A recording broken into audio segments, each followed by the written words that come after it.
We will go on to number 10 and go to board member comments. We are at 2:30, so we are a little behind, but not too bad. So do we have board members who would like to make comments? I see. Board Member Lear. I would like to also, continuing in Chair Huntsman's spirit of appreciative comments and gratitude, I'd like to say thank you also publicly. I was meaning all week long to write an email, and then I realized this is a better opportunity anyway.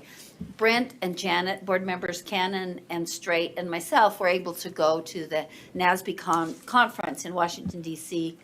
2 weekends ago, and we were so ably led by the USB staff. I really appreciate how they enabled us. They knew where we were going. They didn't mind traveling with us or eating with us. And Janet was a fabulous chair also, by the way, of the conference, and made wonderful remarks. But I really am appreciative of the staff who were so helpful every step of the way, and they had no need to do that, but they were just they were just good friends, and I appreciate that a lot. Thank you. Board Member Cannon. Thank you. I too was just going to mention NASB conference and what a wonderful experience it was. You know, we all know each other, but when you go away to a conference together, you really have an opportunity to have dinner together or to share visits at congressional offices together.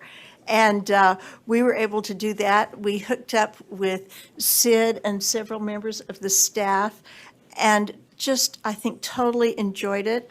The day that we went to visit the congressional offices, we walked from the Senate side over to the House side, back to the Senate side. It was like 5 miles on my watch. It was like a 5-mile walk. I know. I usually don't do 5 miles. I can do 1 or 2 miles. 5 miles is a little, too much for me. But just to share a little bit, the first evening we had a reception, and Cindy Martin, who's the deputy to the Secretary of Education, came and told us about being a second grade teacher and how, as a second grade teacher, she would keep a folder of every student that she taught. And she told about one little fellow who, I think his father was incarcerated, his mother was homeless. He was born, and I guess they could have done testing on it, but they had no place to send the testing.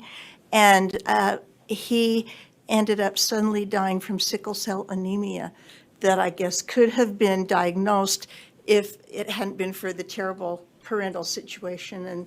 And we don't know if they did the test or not, but she had saved a poem that he had written in second grade, and she shared that with us. And it was just amazingly touching. And the next day, we had a panel on post-COVID education. And one of the things I learned there, they said 204,000 children in the U.S. lost a parent or caregiver during COVID-19.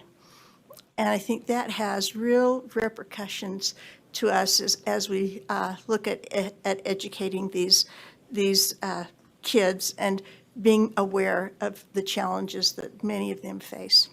So I just want to say, if you have a chance, NASB is nonpartisan.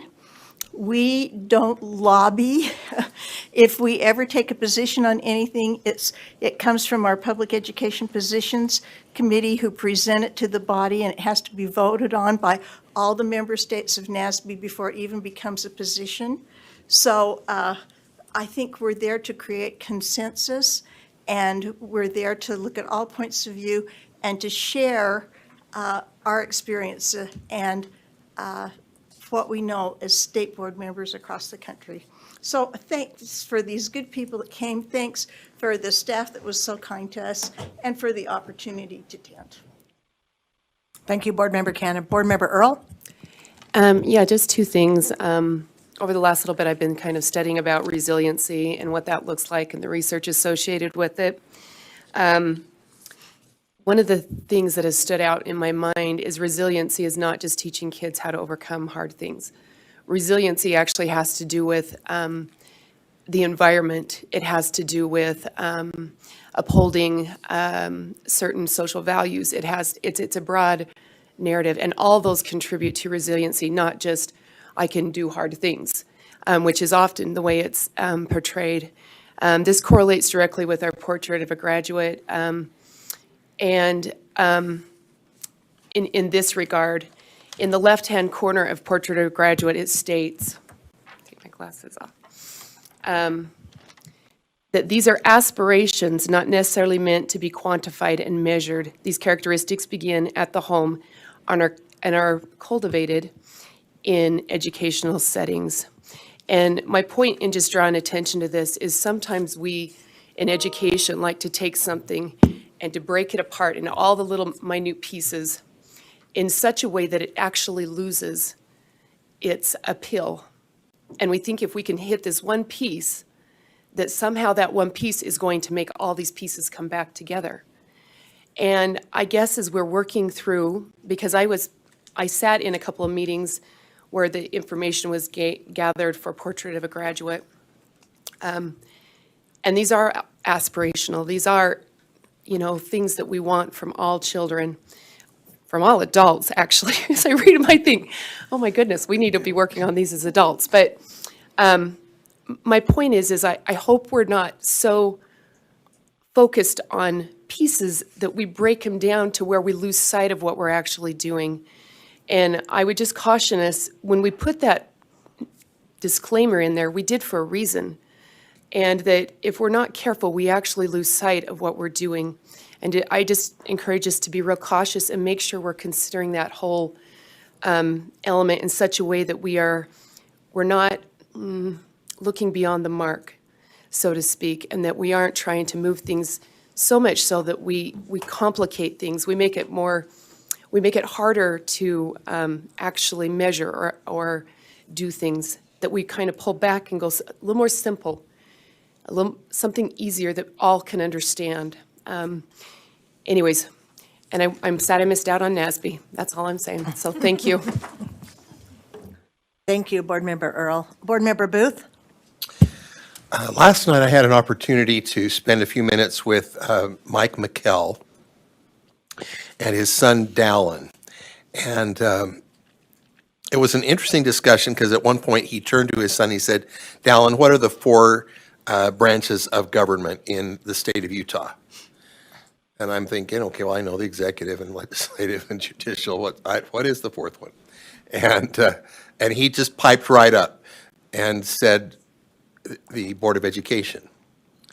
And I thought, this is interesting. And Mike said, I always quiz all of the students that ever come up to the Capitol Hill about the role of education and the importance of education.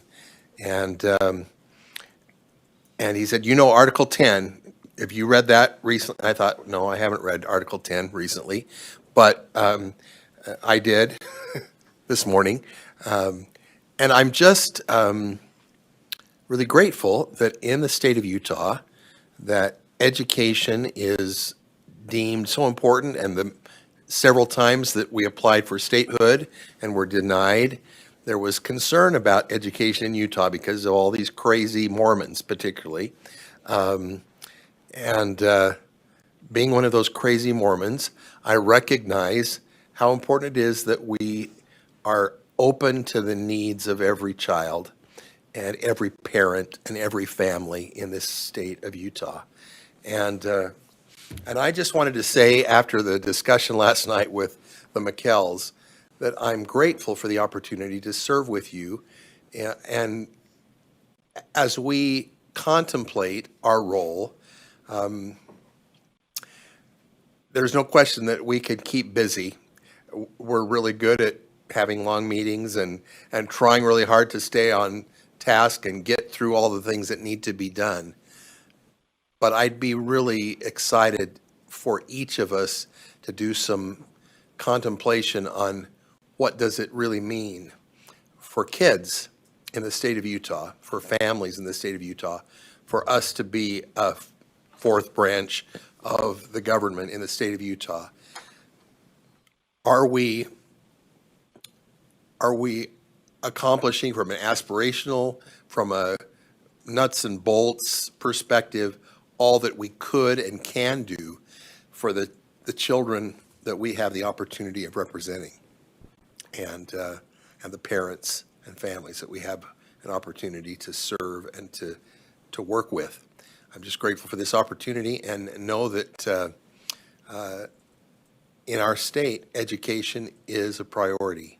And I'm grateful to be laboring together with you on ensuring that the very best public education that we can possibly provide is being presented to these bright, amazing young people, some of whom we met this morning as they shared some of the projects that they've been working on.